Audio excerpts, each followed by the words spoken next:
From a crowd of fanboys waiting to see Carrie Fisher in her slave outfit, it's the IGN Digigods.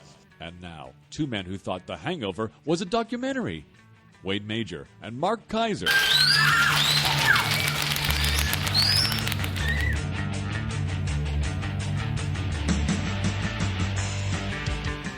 Yes, a timely reference with The Hangover 2 opening soon. Bob? Nicholas Gordon is responsible for that. Yeah. Thanks, Nick.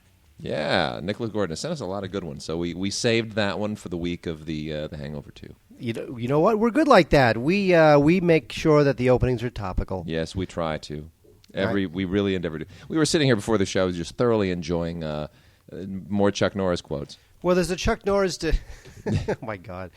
There's a Chuck Norris Hanna-Barbera DVD out, and yes. It reminded me of all those Chuck Norris jokes, those Chuck Norris facts. These things are just consistently always hilarious. What was one Chuck Norris can cut through... Chuck Norris can cut through a hot knife with butter. Can cut through a hot knife with butter. Or Death once had a near Chuck Norris experience. That's hysterical. Chuck Norris can win a game of Connect 4 in only 3 moves. Oh, I love these. He's just always... Chuck Norris can literally kill time. The last digit of pi is Chuck Norris. Why are they all so funny? They really are just consistently funny. I don't understand. Who makes these things up? It's the best. Oh. Chuck Norris can sit in the corner of a circular room. Awesome. Chuck Norris can go to McDonald's and buy a sad meal. Well, before we get into Chuck Norris, I wanted to kind of issue a little. We don't really do. Well, we have in the past. We've done obituaries for famous filmmakers and actors and whoever. But there's one that directly impacts the DVD business. And Donald Krim passed away really prematurely at the age of 65, just literally days ago. And Donald Krim was president of Kino International and co-president of Kino Lorber, a real pioneer in the field. He will be missed. Kino and Kino Lorber are, of course, in very, very good hands and will be for the foreseeable future. But Donald Krim was just a giant in the field, and it's very, very sad that he's gone. There are only a handful of people who really made a huge dent in the independent video distribution business, and he was one of them. And he's been in the business for a very long time and passed away this last week at 65 years old. That's way too young. Way too young. Yes, it is. So absolutely. our condolences to people over at Kino and to anyone who was fond of Krim or friends and family, and anyone who was even remotely in that circle. You've got some very big shoes to fill and a very big torch to carry on, but it will be so. Sure will. Wait, can I yeah. bring up some upcoming Blu-ray releases? Go ahead, do it. There's some good stuff coming up. Is there? And I'm willing to look well into the future because I know this information. Okay. Because I have access to this. There's this a program on my computer. Yes. And when I click on it, I can look up anything, any piece of knowledge, presidents or the weather, or I can read the news. I click on this program, and a window pops up, and I can literally learn all sorts of stuff. What is this thing called?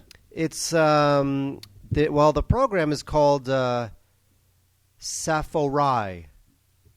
I think it's pronounced. It might be Safari. Yeah. So what you do is you click on Safari, and this window comes up. That's pretty interesting. And you type in what you want to know. Yeah. Again, any history what or you want to know. What yeah. you want to know. And then it gives you a list of places that you can. It will refer you to places that you can go in order to find this information you're looking for. I'm not going to throw you a life preserver. Okay, fine. I'm on the internet. Okay. Dumbo's 70th anniversary Blu-ray, September 20th. Cool. Star Wars, of course, September 16th. Cool. Wade. Yes. September 6th. Yes. Write it down. Okay. Scarface. I know. Blu-ray. You love it. I do. You love Scarface. Say hello to my little friend in high def. Yeah, you know it. Yeah. I cannot wait for Scarface. And in high def, his little friend is actually a big friend. I don't get it. I don't either. What else? Any good Criterion stuff coming? Kiss Me Deadly on June 21st. Yeah. People on Sunday on June 28th. A couple of Criterions this week we're going to talk about, too. And High and Low, Kurosawa's High and Low is on July 26th. Long-time Criterion favorite. Yeah. Thrilled they still have that. Totally. The Killing also on August 16th. That's right. Which is very interesting because, Wade, the Kubrick Blu-ray set is coming out in 2 weeks. It's coming out in 2 weeks, which of course does not include The Killing. Yes, we have not. Well, that's not one of the Warner titles that they typically include. And, we have not gotten it yet. We've gotten Clockwork Orange. We haven't gotten the rest of the set, so I'm waiting. Now, can I say something about the Kubrick box set? Go ahead. In the promotional materials? Yes. Look this up, folks. In the promotional materials for the Kubrick box set, there is a Warner Brothers issued, hero shot publicity photo of the box set. Yes, with all the displayed out and looks all pretty and people whatever. No, it's standard. On the cover of this box set, right? It names all the movies. It's on the cover of the Blu-ray box. Sure. The Killing, The Shining, Eyes Wide Shut. Yep. Right, The Shining. Yep. Barry Lyndon. Serious? Barry Lyndon. No. Yes. Oh my gosh. No. You know what? I'm going to call it up on this. That's dreadful. Sapphire. Yeah, I'm sure that's been fixed since. Certainly hope so. Wow. What a mistake. Jeez. Warner Brothers, come on. I'm going to call it up right now. Ah, jeez. Well, while I do that, you are going to talk about the Chuck Norris thing. Yeah, we're gonna get into this. A couple more from the Hanna-Barbera Classic Collection. Warner Brothers has, as long as we're on the subject of Warner Brothers, the Hanna-Barbera Classic Collection continues to deliver really fascinating stuff that I had forgotten even existed. Hanna-Barbera's done a lot of stuff over the years, and of course I always think, Yogi Bear and whatnot. No. Ooh, Chuck Norris. This one's fixed. I'm looking at this one. Chuck Norris, Karate Commandos with a K. Awesome. Commandos with a K. TM, trademarked. They've trademarked Karate Commandos as though anyone might even want to steal that. This is the complete series on a very, very light and thin disc. This was such a bizarre show, and I vaguely remember this. Now, mind you, I grew up on Chuck Norris. Like, I made my mother take me to go see Good Guys Wear Black when I was a kid, because obviously it was rated R. I couldn't get in, so she came and she watched Good Guys Wear Black with me. And, I loved it, of course, until many decades later as an adult. I got it on DVD, and I watched him do that flying kick through the windshield of the car, and I realized, oh my gosh, it's a stuntman with a wig. It wasn't even Chuck doing that flying kick. What? So you didn't realize that? Well, yeah, what was I, like 9 or something when I saw the movie? Give me a break. So anyway, this was such a bizarre show, and it just, Chuck Norris really just sort of, this is probably with the beginning of his mystique. This is probably the beginning of when it all blew out the top. Anyway, Karate Commandos, it's basically just an attempt to do a kind of Justice League knockoff with Chuck Norris as the guy who leads this multifaceted commando group, and they're always out there fighting for you against the evil Vulture, which is the, led by the Claw. Not the same Claw as on Get Smart. This is a different Claw. Terrible animation, but mildly amusing, especially if you're a Chuck Norris fan. What I actually enjoyed a lot more, to be honest, this was a very cool show. I used to watch this every afternoon. This is the complete series on a 2-disc set of Frankenstein Jr. and the Impossibles. Come on, Mark. You remember this, don't you? You've got to. You know what? I remember that metal thing. I remember that. That's Frankenstein Jr. Whatever. Yeah, Frankenstein Jr. and the Impossibles. Just because it happened during our childhood doesn't make it good. But what's cool about this? There's nothing cool about that. No, everything's cool about this, because the Impossibles are a band, too. They're a rock band. And they play that really kind of cool, groovy 60s surf music that every single band had to play around about 1968. And they would do these little interludes during the show. It's really catchy. You mean like the Monkees? Kind of.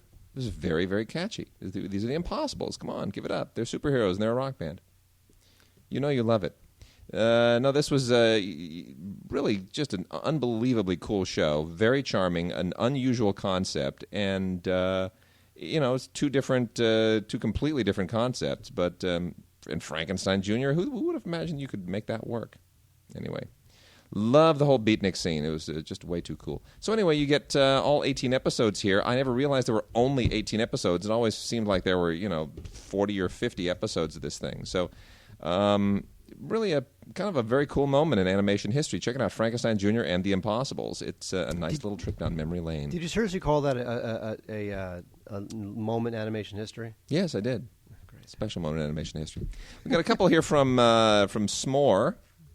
That is S'more Entertainment, S''MORE. It always does. They're kind of like a little bit like Shout Factory. They do a lot of the same kinds of pop culture stuff. Got a couple of thin pack releases here, and this one is going to be a little controversial. But look, you're not going to show this to the kids. It's called Smokin'. Classic cigarette commercials from the 50s and 60s. I love this stuff. It's awesome. It really is. People don't remember this. I mean, I remember cigarette commercials on television, but I think people in their 30s already too old. Like, oh yeah. Or it's like by that time you're like, really? They used to advertise cigarettes? Because I think they were banned when I was maybe 6 or 7. It was pretty early on. Do you even remember them? Oh yeah, I remember the Marlboro Man would ride into the sunset. That whole thing. Yeah. Cigarette commercials on television. I totally remember them. Anyway, this is if you're any younger than we are, and that's probably most people. Most people are. You won't remember this. So this is a fascinating little kind of cultural artifact, and the way that they advertised cigarettes was so cheesy. And the I Love Lucy used to be sponsored by a cigarette company, and every opening was a cigarette ad. Well, what's funny is that back in the in the early days of television, and let's say the 20s and 30s. Yeah. You mean the 30s and 40s? Stop it. I'm just kidding. Entire shows would just stop so the host could sell cigarettes. Yeah. People hate product placement now. Oh Imagine like the host of your favorite talk show just stopping for a word about Maalox. Yeah. Or a word about Chesterfields. That's it. That's what they would do. They would stop the whole show for a word about Chesterfields. Unbelievable. And then there's also similar packaging, but obviously not about cigarettes. From S'more is a special centennial edition of Louis Prima in person, his wildest performances from 1936 to 1973. I never realized Louis Prima had such an active period. One of the, really honestly, one of the great kind of lounge guys ever. And if you don't know Louis Prima, forget about Sinatra and Hack, right? Sammy Davis Jr. Hack. Forget about all the other, this Tony Bennett guy, Hack. Forget him. Louis Prima. This guy nailed some of the most awesome tunes ever. Well, he was a real. He would like in the 40s. He was a big band guy. Yeah. In the 50s, he had a Vegas lounge act. I mean, he stayed relevant until the early 70s. I mean, he did. Reinvented himself a lot of times. Really amazing. A lot of great stuff here, all the way from the 30s into the 70s. I mean, some of this stuff I had just even forgotten I even knew. That Old Black Magic, one of the best versions ever. I've Got You Under My Skin with Keely Smith. Terrific. Absolutely terrific. That's from the 1950s. As Time Goes By from 1971, and Just a Gigolo, kind of like his theme song in many respects. But he also was a movie guy. He was a voice in The Jungle Book. Yep. And he also had a song in the movie A Man Called Flintstone. Yep. I know about Louis Prima. You betcha. Don't claim I don't. Yeah, he's the man. And as long as we're on the subject of music, got a great Blu-ray here from Eagle Vision. This is Heaven and Hell, the 2007 tour, Radio City Music Hall Live. Again, I'll say it again. I think concerts are terrific on Blu-ray. Just the lossless audio combined with, the fact that it kind of puts you right there in the middle of the concert. It really brings the live dynamic much more forcefully to the fore. This is pretty terrific. And, look, am I familiar with Vinny Appice and Geezer Butler and Tony Iommi? No. But Ronnie James Dio, I know. So the late Ronnie James Dio. The late Ronnie James Dio, yeah. So this is, from 2007, kind of right at the end of Dio's career. And check it out. If you're a love that sort of like hard metal. Well, like nostalgic metal, like Geezer metal. Geezer metal? Was I guess it we can call it Lemmy Geezer from metal. Motorhead? Well, you got Geezer Butler in here. Why not call it Geezer metal? But this was actually shot. Metal's not old enough to have like a Geezer contingent. I mean, maybe Lemmy would be the one. Yeah, probably. But this is, if this is your style, if this is your speed, check it out. It was shot in high def, looks fabulous in high def. Lossless audio is absolutely terrific. And a lot of great tracks here. Sign of the Southern Cross, Voodoo, obviously the title track, Heaven and Hell, Lonely as the Word, Neon Nights. Pretty great. And then lastly, another legend who just doesn't go away, Brian Eno, 1971 and 1977, The Man Who Fell to Earth. Brian Eno was like a huge icon when I was growing up, and this is from Music Video Distributors. This is not authorized. We should point that out. But this is an interesting documentary about that really crucial period in Eno's career, 1971 to 77, which is when he kind of came of age and really made an impact. He did a lot of his solo work during the 70s. It was really before he started working with U2. Yeah. Which is kind of how he made his mark, and Coldplay, and he's done a lot with Coldplay. And Coldplay, and after he started, it was it was kind of like right after Roxy Music, because he helped start Roxy Music, and then he went kind of solo. So it's sort of that it's considered that crucial, formative part of his career. And he's scored some films recently too. He's had an interesting career trajectory all the way through. For All Mankind, he did. Yeah. Because he has a very unique synth-heavy sound. Well, it was very avant-garde in the 70s. It was very timely in the 80s. And then by the 90s, he kind of segued into producing. And, a lot of those guys did, like Thomas Dolby. Thomas Dolby just produces now. Well, who produces a lot is Rick Ocasek from the Cars. Yeah. Rick Ocasek became a very famous producer. Yeah. And the Cars have a new album out. And he's still married to Paulina Portskova, right? Yeah, but she's got to be old, wizened and wrinkly. I don't know. Look at Christy Brinkley. She looks the same. She looks the same because all we see her are in these glammed up, Photoshop fashion red carpet, snaps. If you really saw her, she'd look like Betty White. Yes. Okay. I'm just checking. It's like the time that I saw Angelina. What's her name? Angeline. Yeah, but disgusting. I see her around all the time. No. Her little pink Corvette. I saw her. I worked with her on a show 10 years ago. Yeah, and she was oh my God, it's Angeline. She's a LA icon. Drives around in a pink convertible Thunderbird, whatever. Yep. Shows up to the show. She's wearing a backless dress. Oh no, just disgusting. Oh my God, you're just an old, wrinkly, liver spotted disgust. And this is 10 years ago. Well, she's still cruising around. I still see that pink vet all over the place. Up and down the canyon roads. There it is. There she is. See if I can find out how old she is. Yeah, see what get on that. And then if you're still just jonesing all over the royal wedding and all that nonsensical fuss, there's another DVD out, and I'm sure there will be at least 150 more. This is William and Kate planning a royal wedding. Yawn. It takes a lot to plan a royal wedding. It really does. Way too much, more than it should. But whatever. This is marginally produced for PBS, and I guess it's kind of interesting. I could not be more disinterested in anything. But at least the behind-the-scenes nonsense has kind of a sort of a weird pastoral feel to it. Well, what's a bygone? This is like they've been doing this for centuries. All this planning for royal wedding stuff, so it feels very old world, and I kind of appreciate that. Well, what's interesting about the royal wedding, the only thing interesting about the royal wedding, is that leading up to it, it seemed like they were participating in this completely antiquated tradition that younger kids don't care about anymore. But after the wedding, the line was, actually, they've made this antiquated tradition a little more modern feeling. A little more hip, yeah. So now they're sort of like back in. Yeah. Well, there it is. So there's something to be said about this. It's only 45 minutes long. So, why not rent it or something? It only takes 45 minutes to plan a royal wedding? It does. That's it. It takes 45 minutes to assign the various tasks to everyone who's going to do the work for you. Okay, Lemonade Mouth. We'll get to that. We'll get to Lemonade Mouth. Okay, fine. We will. So let's cover sports, Mark. Blu-ray, Sons of the City, New York, the biggest NBA stars from the biggest city. Now, this is New York Knicks. You okay? Hello? Hello? Bob Cousy, Bernard King, Connie Hawkins, Tiny Archibald, Chris Mullin, all the great Knicks who came, and other teams too, but all the great players who came out of New York. So really, it's a love letter to New York and the players who came from it. You know, my father used to manage the money of some of these Knick players. Really? Yes, that's what he did. Wow. I mean, part of what he did. I remember he once came home with an autographed 8x10 of Walt Frazier. Really? He was managing Walt Frazier's money. So Walt Frazier was only 8'10". Yes, he Really? would run between their ankles. Interesting. But sometimes the ball would kind of like crush him in the head as he dribbled it. Yeah. It's very hard to dribble a basketball when you're 8'10".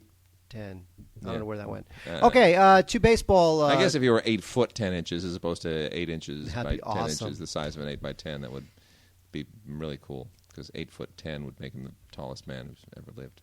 Who are you? I don't know.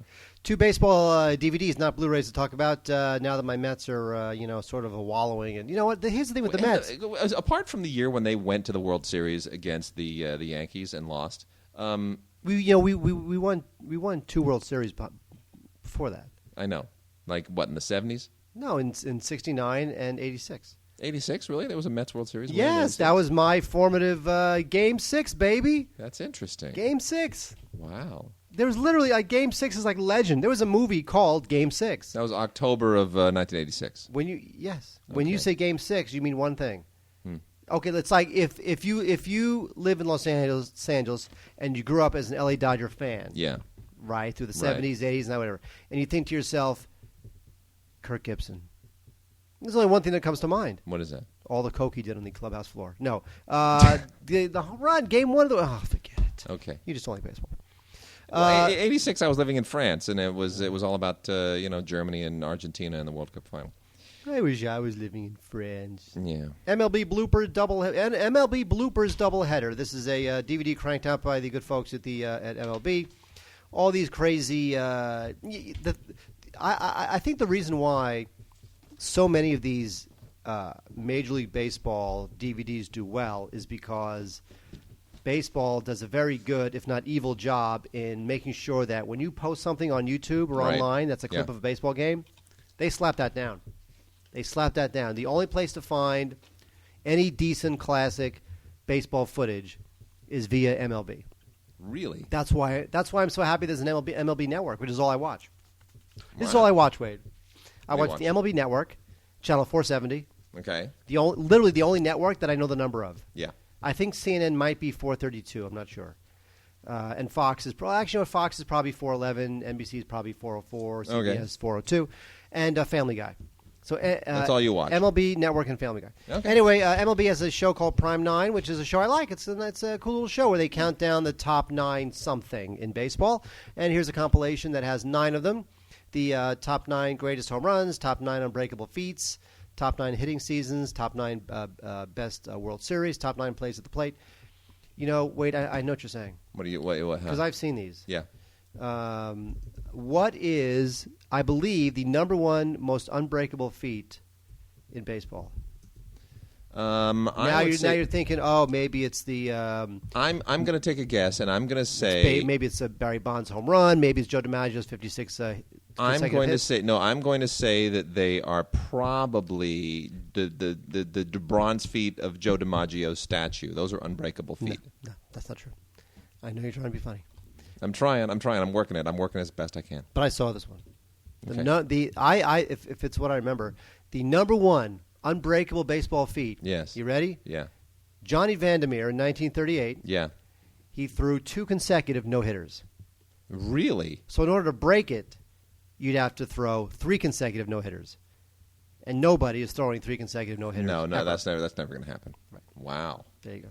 Unless somebody throws 2 consecutive perfect games. If that happened, literally, I believe the walls would collapse on society. That's just not going to happen. What about 2 triple plays in one game? I can see that. Yeah. I mean, it'd be, you only have 9 chances for it. Yeah. But I could see that, maybe. Wow. How about a triple play to end every inning of a game? Nice. Well, you know what? That would be great. That's great, Wade. Anyway, we're moving into regular DVDs. We got a couple here from the After Dark Originals series. Now, After Dark Originals come out from Lionsgate, and if you're a horror fan, Groovy. If you're not a horror fan or a thriller fan, then won't mean anything to you. The two here are Seconds Apart and Fertile Ground, and you know what? This is just right in line with everything else that's been released in this series. Nothing. It doesn't really transcend it. It's not really subpar. It just is. So if you have been following the After Dark originals from the very beginning, you will be perfectly satisfied. Seconds Apart is about telekinetic twins.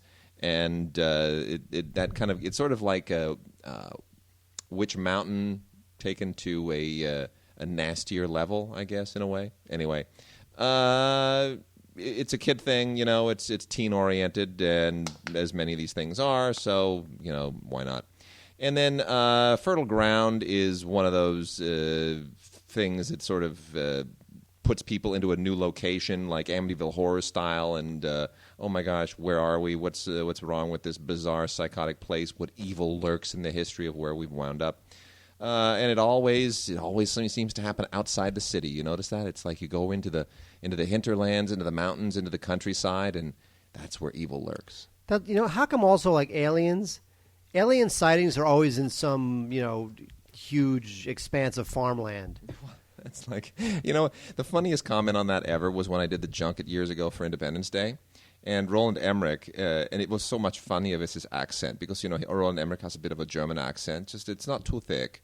It's just enough to sound very fey.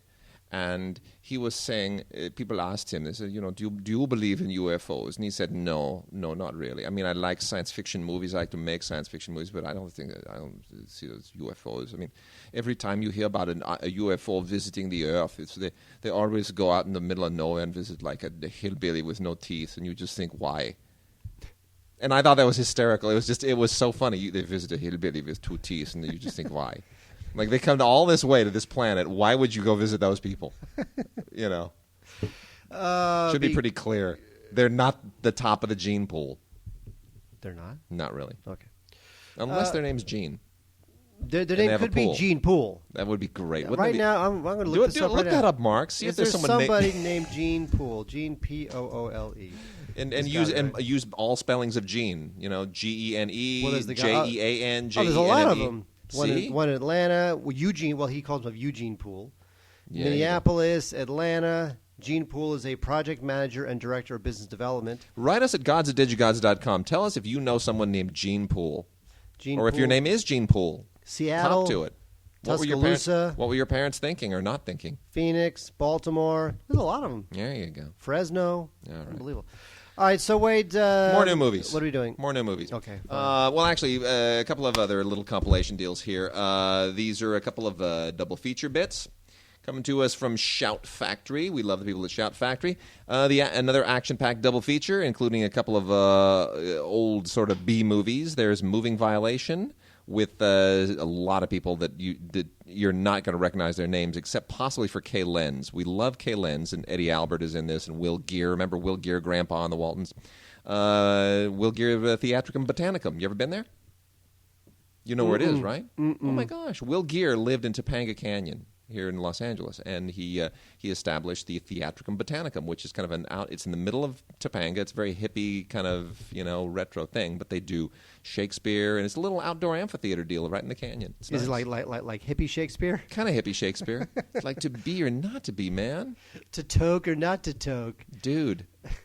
A Midsummer's Night's Bong Party. Anyway, Will Geer is in this. Moving Violation. Look, it's a car chase movie, cops and robbers, Smokey and the Bandit style thing. A lot of these things, these outlaw B movies were all the rage in the 70s. But the beauty of this is that Kay Lenz is in it. And this is from 1976. But Kay Lenz, Mark, Kay Lenz's finest hour. Do you remember what it was? Yes, when she married her husband, Camera Lenz. Oh, we're pun monsters today. No, Kay Lenz she was just so hot in the 70s and 80s. Unbelievable. Great actress, a lot of television, luscious lips. I'll stop there. But Kay Lenz was the star of Rod Stewart's Infatuation video. Remember that? Infatuation? Where all he's doing is just leering after this woman through the whole thing. That was Kay Lenz. See, there's that, and there's the woman who starred Tawny Katane. Yes. Remember she was writhing on the hood of the car in the White Snake. And she married that White Snake guy. That's right. And then she divorced him, and then she married some baseball player who beat the crap out of her. Yeah, Chuck Finley. There you go. That's right. See, I know these things. I think it was Chuck Finley. I think sure it was Chuck Finley. They had a messy Look that marriage. up too. Probably hear me typing. Anyway, the other movie on this action-packed double feature is Peter Fonda in Fighting Mad. Actually, the way it's written is Peter Fonda is fighting mad. You know, Peter Fonda made a lot of junk. Most of it in the decade following Easy Rider. He just never really recaptured that. And it's always Peter Fonda. He was in one cool movie after that. One cool movie. Which? The Limey. That's true, but that was like 90s. I know. Yeah. How wild. Well, no, here he's basically a farmer from Arkansas who goes totally ballistic. It's kind of like Billy Jack meets Walking Tall meets all those one-man war vigilante justice movies. Anyway, it's Peter Fonda trying to be something he's not, but it has a certain kitsch factor. That's also from 1976. And then also from Shout Factory, another double feature before we move on to much more important stuff. There's nothing more important than K-Lens, Wade. What are you talking about? Yeah, I know. This is from the Roger Corman cult classic line. This is the Ron Howard action pack. This is a double feature of 2 Ron Howard movies. Oh, yes. Eat My Dust and Grand Theft Auto. Those 2 movies were like real movies. They're formative movies in Howard's career, who started his career with Corman. Yep. I mean, these are like real. I'm actually surprised they put those 2 together.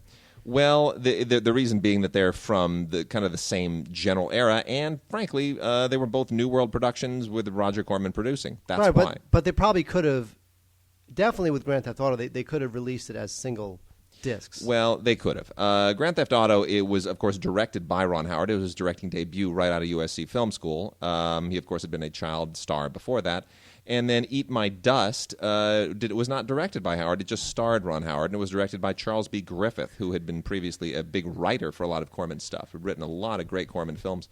And this was, he got his shot at directing. And, look, Grand Theft Auto is far and away the better film here because Griffith is not that good of a director. But they again, this is both part of that auto crash, vigilante on the run from the cops thing. I mean, look at it. Just look at the artwork. I mean, it's classic. It's just cars being trashed. That's classic 70s artwork. It's the best. It is, totally. Gone in 60 seconds. It's not as good as I Am Number 4. Oh.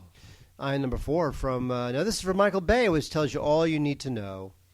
That means that there's lots and lots of edits and noise. Because that's what Michael Bay does. Michael Bay as a producer. Because this is directed by DJ Caruso, who also did Eagle Eye and Disturbia.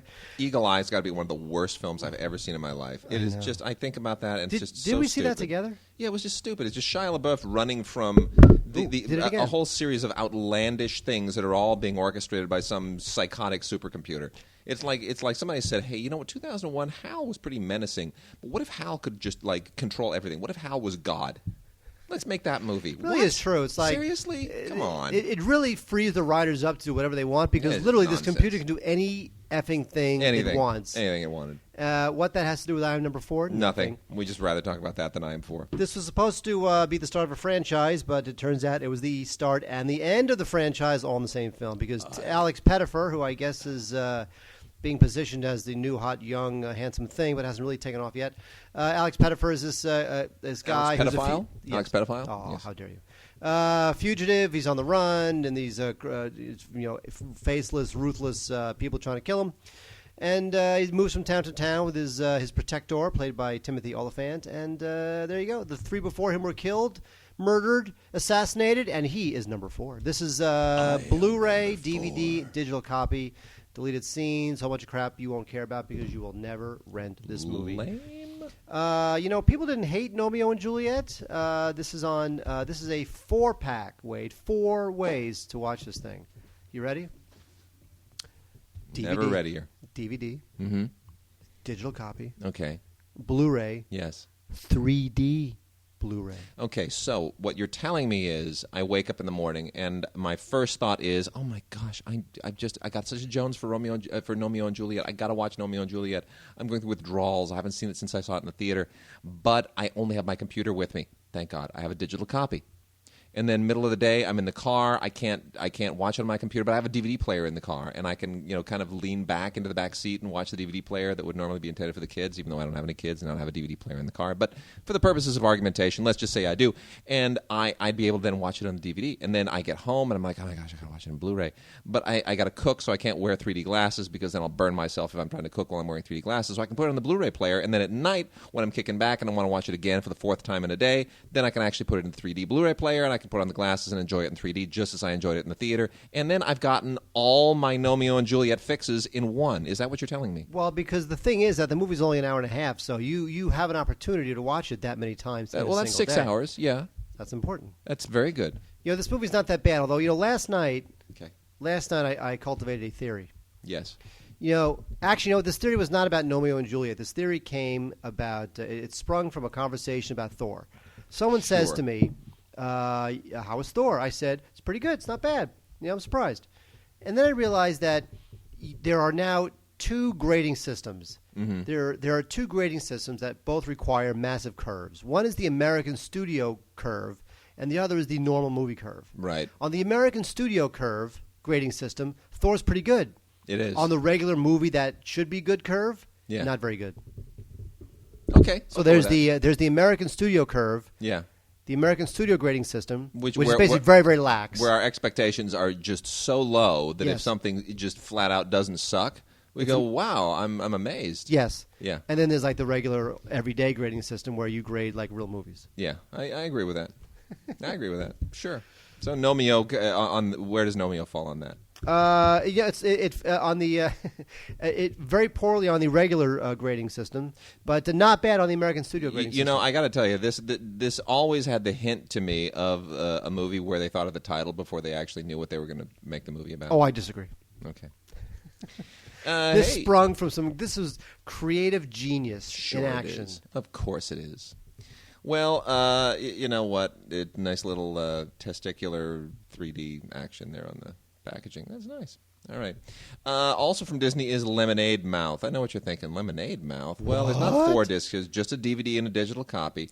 This is yet another original Disney movie made for the High School Musical set. This time it's a garage band. Hey, yeah. It's kids playing songs, really bad songs, and just being all kind of cool and yet chaste in that way that only Disney movies can be. You know what I find fascinating about this? And here's what occurred to me while going through this. Back in the day, Annette Funicello was a Disney icon, right? I mean, she was a Disney icon. She was on the Mickey Mouse Club. She was just such the pure all-American girl. And then Sam Arkoff, and I had Sam Arkoff tell us this story firsthand. Sam Arkoff then snatched her for the beach movies. Back on the Beach and, all the Frankie and Annette stuff on the beach. And Walt Disney was furious at Sam Arkoff. Did you know this? Mm-mm. Disney, was furious with Arkoff. And Arkoff loved the fact that Disney was furious with him because Sam Arkoff was just, at the time, he was an exploiteer. He was a schlockmeister, AIP. They weren't a studio. They were a small company that sort of picked up, the whatever fuzz fell between the cushions of the major studios. That's where they dwelt. They were like bottom feeders. And, drive-ins and all that. And they pioneered the teenage market. And Disney was furious that Arkoff had gone and spoiled Annette Funicello's chaste image with these beach movies. Now, you watch these beach movies today, they're like Disney movies. Oh, yeah. Honestly, Lemonade Mouth, it's no different whatsoever than Back on the Beach. It isn't. Kids dancing, playing music, rock and roll. It's just bizarre how history has come around. Would Walt Disney approve of Lemonade Mouth? I don't know. I don't think Bob Iger cares. But it's really interesting to me. Well, I mean, culturally, that always happens. I mean, you look at something like, on the other end of the spectrum, Midnight Cowboy. Totally. It got an X. It Yeah. won an Oscar as an X-rated film. Now it's like a G. Fascinating. It's a PG. Fascinating. Should we do new theatricals or some of these great criterions? Let's knock out these new theatricals real quick because there's a ton of stuff in here.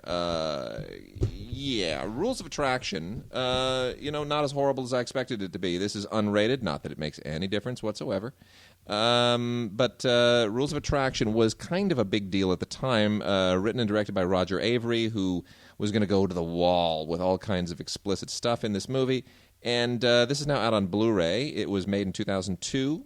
making its Blu-ray debut now, and there is a bonus commentary by a mystery guest, which we won't reveal, but it's not that exciting. And there's also 5 what they call revolving door commentary tracks by the cast and crew. That just means they splice a lot of stuff together. And no other extras worth note.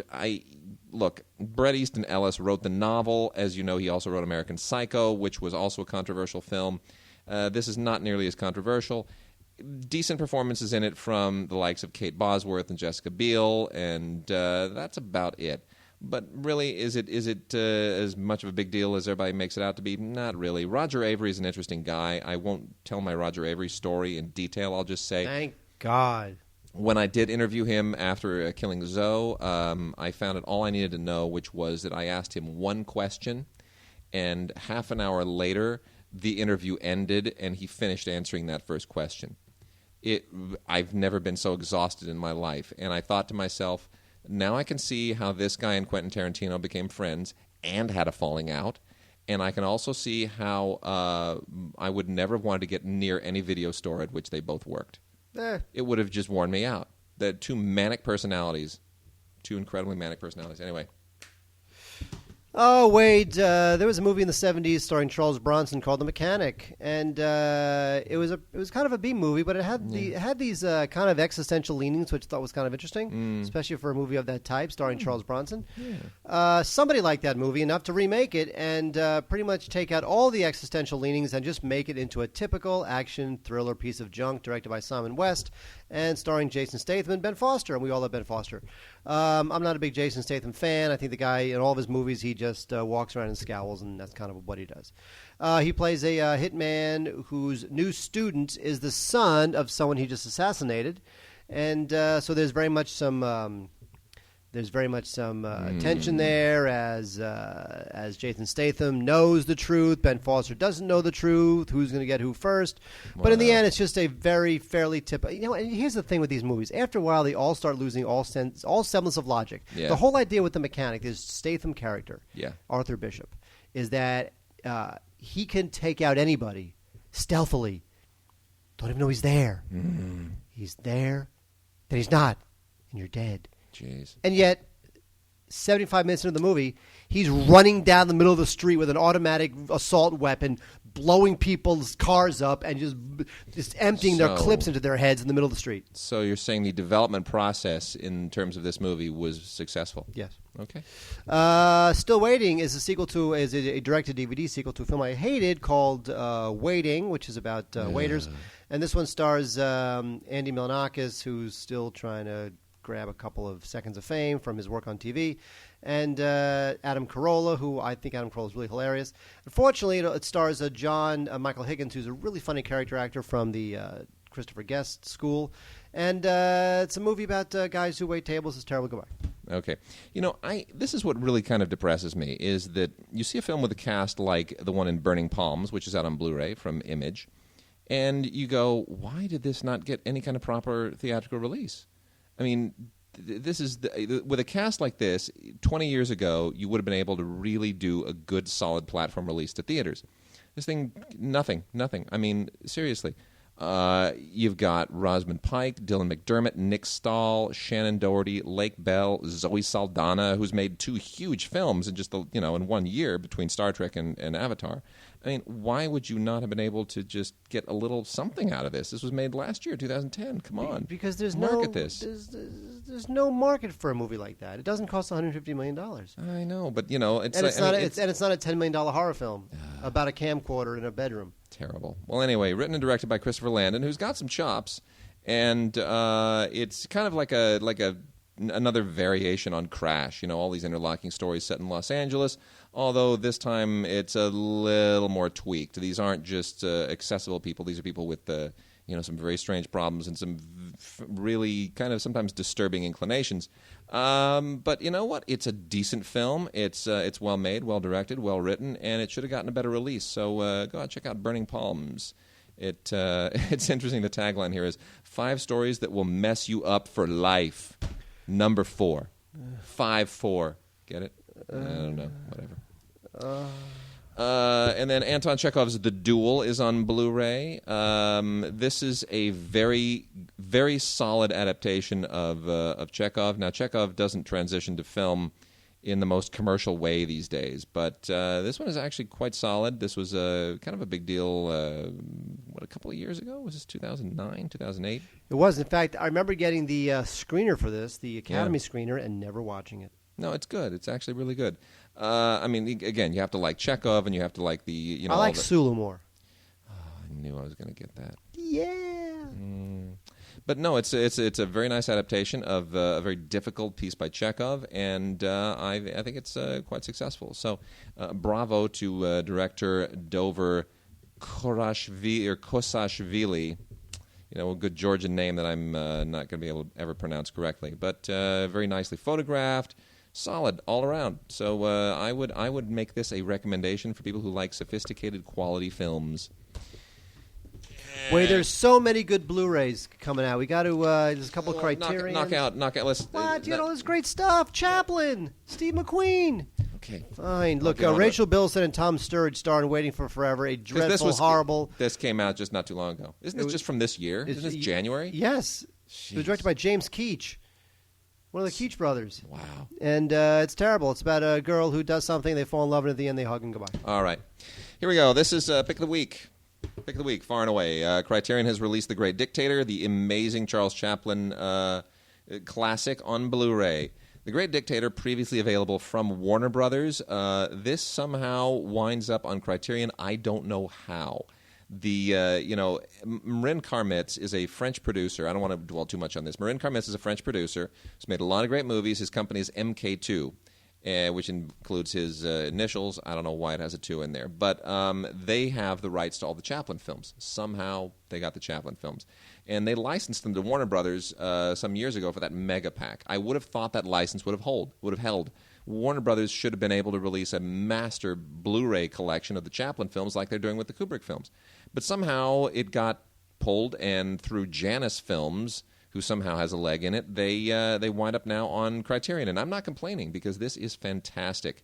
There's an unbelievable commentary on here by Chaplin historians Dan Kamen and Human Meron. Really, really good. There's also a thing on here, The Tramp and the Dictator from 2001, which is a documentary by Kevin Brownlow, the great silent film historian, and Michael Kloft, that actually studies. It kind of it's like a comparison contrast essay with Chaplin and Hitler, and it's amazing. I mean, it really is incredible. You get people like Lumet is interviewed in here. It's an amazing documentary, and then you get some bizarre color footage that was shot by Sidney Chaplin, Chaplin's brother, during the production, which it's very strange because you forget it was like 1940. I mean, they had color film then, but you look at the movie, it's just you don't expect it to be anywhere near the color era. So, and this is Chaplin right at the end of his his real golden era. But it's a great film. It is beautiful on Blu-ray. You got to own this. If you don't own this, then we don't want you to be our listeners anymore. That's simple. Wow. I'm telling you, it's very simple. And more classics right here. We are talking about Le Mans. It is on DVD and on Blu-ray. Yeah, come on. 1971, Steve McQueen. Ah, so good. Now, there's nothing else on here. It is a very, very good transfer. Not the greatest transfer, but Le Mans is a very grainy film to begin with. Well, you realize that they use actual footage from the 1970 I know. 24 Hours of Le Mans race. Well, that's why. It's and there's rain in some of these scenes. I mean, Le Mans is a race that just does not get enough attention now. Really, it doesn't. I don't know. Indianapolis 500 and all the various. Well, because they're all like NASCAR, America First, America F. Even like the Monaco Grand Prix gets more attention here, and Grand Prix racing, and the movie Grand Prix is not bad. James Garner, but Le Mans is just. This movie rocks. It really rocks. And there's no dialogue for like the first half hour of the movie. Oh, it's so good. It's just, and that really cool score by Michel Legrand. It's just, man, this is a good movie. And the director never really, did anything. I mean, Lee Katzin, that's like the only thing he ever did of note. It's bizarre. Anyway, great movie. Just a terrific movie. Really a lot of fun. Awesome footage of the cars, and you would never, ever see this movie made today unless it was with CGI. Steve McQueen was the coolest guy in the world. Who was he sleeping with at this time? Everybody. Everyone. Ali McGraw. That's probably. Le Mans, good stuff. Oh, it's so good. Also good stuff is the Blu-ray, the long-awaited Blu-ray. Great transfer from Warner Brothers, who we were talking about during the show, is always doing good by their catalog, their classic stuff. Papillon, which of course is French for flying butter. Oh, butterfly, not yes, flying butter? Not flying butter. Oh. No. Interesting.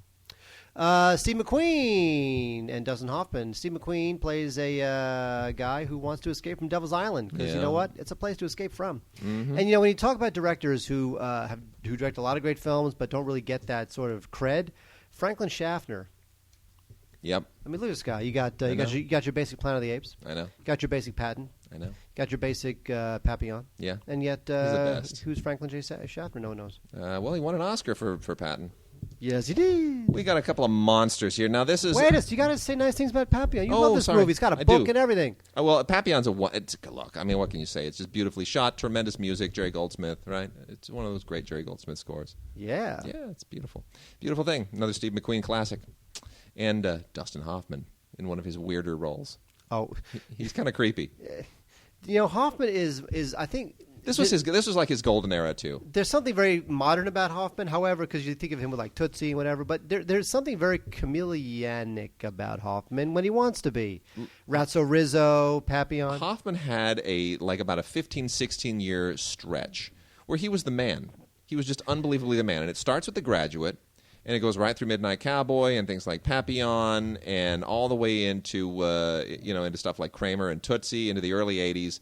And then he just and even to Rain Man, I guess you could even go into the late 80s. But it's like, wow, that guy, he was just a man in so many ways. Well, because when he started, leading men didn't look like that. I know. It was very unusual to have a leading man be some nebbishy Jew. I know. It was great, and he just nails it. And they're all character parts. They're not like leading man parts. He's not wooing women. I mean, in The Graduate, women are wooing him, older women in a creepy way. But it's just he nailed it, man. He was just he's still great, and you still embarrassed yourself when you talk to him. It's not going to happen, is it? No, it's not going to happen. No. Gods and Generals, the extended director's cut, and Gettysburg, the director's cut. Now, these films, let me take just a moment to kind of dwell on these. The Ron Maxwell is a filmmaker who has really not done a whole lot at all. His entire career has been in the pursuit of making these two films, and then in getting these films recognized, and then in doing the DVDs of these films. They are separated by quite a few years. Gettysburg, more than a decade. Gettysburg was kind of his attempt at becoming a major filmmaker. And Mark, did you see Gettysburg? Because it's like it's like 75 hours. It's 4 hours long. It was a big deal at the time, and it was well received. Behringer's great. It's actually, and this is 4.5 hours long. I mean, the original. I saw the original theatrical release of it, and it was aired like Ted Turner aired it eventually on television, like a week or two later or something like that. But they released this theatrically. It was 4 hours long with an intermission, and I went and saw it. And I just thought it's a PG-rated movie about the Civil War, about the most bloody battle in the Civil War. I don't understand. Like, you're pulling your punches left and right. Amazing cast. I kid you not, an unbelievable cast, But Tom Berenger has the worst beard makeup ever. The one thing that I thought made it, and look, they recreate the Battle of Gettysburg meticulously. It's everything except how bloody and gory it was. It should have been an R-rated movie through the roof. It could have been great. Now these are both Blu-rays. You're getting really solid transfer quality here. I mean, this is Warner Brothers just pulling out all the stops to give you amazing Blu-ray quality. But I still say the only reason to watch Gettysburg, and there are all these interlocking stories here. The only reason to watch this is Jeff Daniels. Jeff Daniels is phenomenal. Oh, sure. He is unbelievable in this movie. I mean, he could have and should have gotten an Oscar nomination for it, but nobody saw it because it was 4 hours long. Gosh. You love 4-hour movies. And then like 2 years Tree of Life. Yeah. Oh. We're gonna talk. Walt in Las Vegas emailed us about Malick and Tree of Life, and we're gonna have to Talk about that in next week's show. Gods and Generals is the sequel to Gettysburg, basically, and it is a much more ordinary film, a less remarkable film. Really, some interesting things in it. Some of the featurettes are interesting. Jeff Daniels is in this as well, very good. Robert Duvall, very, very good as Robert E. Lee. And Stephen Lang, not bad actually. But once again, kind of the same problem. It just kind of pulls its punches, and it's too long. Maxwell is a very ambitious guy, but I think a little bit too ambitious for his talents. Don't forget, too, these things were really made to be seen on TV. They really were, and that's why. Okay. It's basically a miniseries. Like back in the 70s and 80s, it would be a miniseries. And that's it. And they should have been. I brought feature film expectations to what was essentially a miniseries released in theaters, and maybe that was unfair. Jerk. That was unfair. I know. Jerk. Because I am a jerk.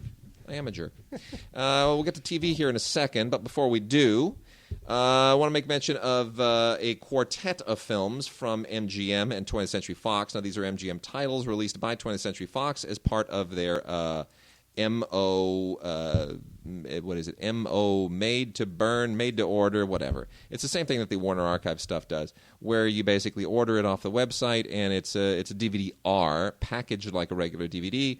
As soon as you order it, they burn it for you. And this is how they can affordably release certain movies that you otherwise might never see mass-produced for DVD because there isn't sufficiently a market for it. Now, some of these have been released previously and then withdrawn, discontinued, and now this is the only way that you can get them going forward. They're not going to continue to make any more of Paul Schrader's Patty Hearst. Okay? So if you have an original release of Patty Hearst, hang on to it, because there's never, ever again going to be a pressed, regular mass-market DVD of Patty Hearst. Now it's all going to be DVD-Rs. Looks the same, just probably not as durable. But really features a very interesting performance as Patty Hearst from Natasha Richardson, and probably the best performance she ever gave. So it's a very interesting recreation of that whole Patty Hearst thing, which I lived through. You remember all that? That was weird. I was a little young, and so were you. That was a weird period, man. Weird period. Then there's also The Happy Thieves, which is an interesting little forgotten tidbit starring Rex Harrison and Rita Hayworth. And both of them well past their prime by this time, but it is an interesting pairing and not a terrible film by George Marshall, who, of course, also was a little bit past his prime. It's based on a novel called The Oldest Confession, and Rex Harrison plays an art thief, and Rita Hayworth plays the wealthy heiress that he's going to try and seduce and then rip off. Not a bad little movie. And then, you know what, Mark? We may not get to television today. 1,000 Clowns is... You like 1,000 Clowns? Ooh, it's a sequel to 999 Clowns. There you go. Jason Robards and Barbara Harris. That was good stuff. Yeah, this is another very, very decent film. Directed by Fred Coe, another guy who didn't have a huge career but did a few interesting little films. And this is based on a Herb Gardner play, adapted by Herb Gardner as well. Jason Robards and Barbara Harris, two terrific performers. Definitely worth watching them just do their thing. And then Charlton Heston in The Call of the Wild, which is kind of amusing. I'm not a gigantic fan of Jack London, anything that he wrote, but The Call of the Wild is a pretty good story, and this is a decent telling of it, but not the best. There have been other versions of this that I think are better, but it's Charlton Heston, and he's always worth a look. Charlton Heston. Yeah, Chuck. All right. Well, you know what? We're gonna pick up with TV next week and finish off whatever we didn't get to this week. It's a busy season. Got a lot more really cool releases next week, and we'll do listener mail as well. Mark, any last gems of wisdom for the folks? If you are promising listener mail, Wade, I'm promising it. You got to make a note to yourself. Yeah, you betcha. We'll do it. You're gonna forget. No, I won't. Because you're old and you wear glasses now. Ha ha, sucker.